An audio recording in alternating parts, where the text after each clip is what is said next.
Ẹ̀yin èèyàn ọ̀rọ̀ máa pọ̀ nínú ìwé lórí ọ̀rọ̀ Tọ́pẹ́ Àlàbí àti bàbá ọmọ rẹ̀ yìí o. Ṣé lóòótọ́ ni ẹni ó kàn ló mọ̀? Gbogbo ìgbà tí Tọ́pẹ́ Àlàbí fi ń kọ mọ̀mọ́ ohun ojú mi ti rí àṣé kì í ṣe orin lásán. Ọ̀rọ̀ yìí le débi pé apá kìíní, apá kejì, apá kẹta ni Tọ́pẹ́ Àlàbí fi ìrírí tó rí lọ́dọ̀ ọ̀gbẹ́ni Máyégún Ọláoyè tó jẹ́ bàbá àkọ́bí ọmọ rẹ̀ yìí ṣe. Gẹ́gẹ́ bí àlàyé tí Tọ́pẹ́ Àlàbí ṣe, kì í ṣe pé lẹ́yìn ìgbà tó bímọ tán ni ọ̀gbẹ́ni yóò dá sí o. Bàbá ọmọ rẹ̀ yìí ti pátì látìgbà tó ti wà nínú oyún ọmọ náà. Ó tilẹ̀ jẹ́ pé òun náà ṣe àlàyé pé òun kó ẹrù lọ sílé òbí òun fún ìtọ́jú tó péye. Ọkùnrin náà sì kọ̀ láti yọjú síbẹ̀ títí tí òun fi bímọ. Ṣùgbọ́n ohun tẹ́nikẹ́ni kò mọ̀ ni pé bóyá ọkùnrin yìí fọwọ́ sí bó ṣe kó ẹrù rẹ̀ lọ sílé òbí rẹ̀ tàbí kò lọ́wọ́ sí i. Ẹ̀yin ẹ gbọ́ àlàyé látẹnu Tọ́pẹ́ Àlàbí fúnra rẹ̀ kẹ́ jẹ́ ká mọ̀ nǹkan tẹ́yin rí sí ní comment section. Ẹ ṣé. Mo rántí ibi tí ogun bá mi wọ́ dé.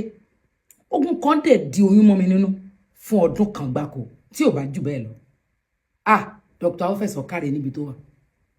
Dr. Aofeso mọ̀ nípa oyún yìí.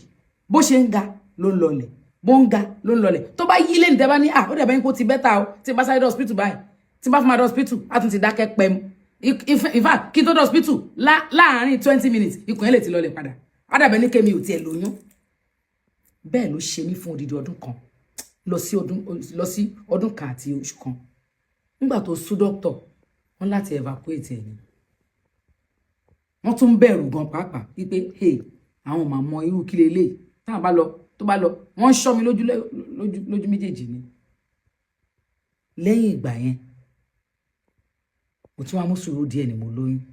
Kò ju bí oṣù méjì lọ tóyún yẹn wà ni mo ti gbalé àwọn òbí mi lọ wípé kàn bójú tó mi, àmọ́ nǹkan tí eléyìí fẹ́ mú wá.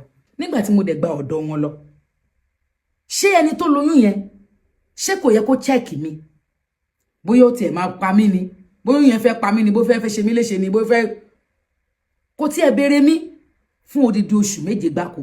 Mo tún bímọ, wọ́n tún ránṣẹ́ pé kò tún wá. Àwa láṣẹ gbọ́mọ lọ bá níjọ́ kẹrin.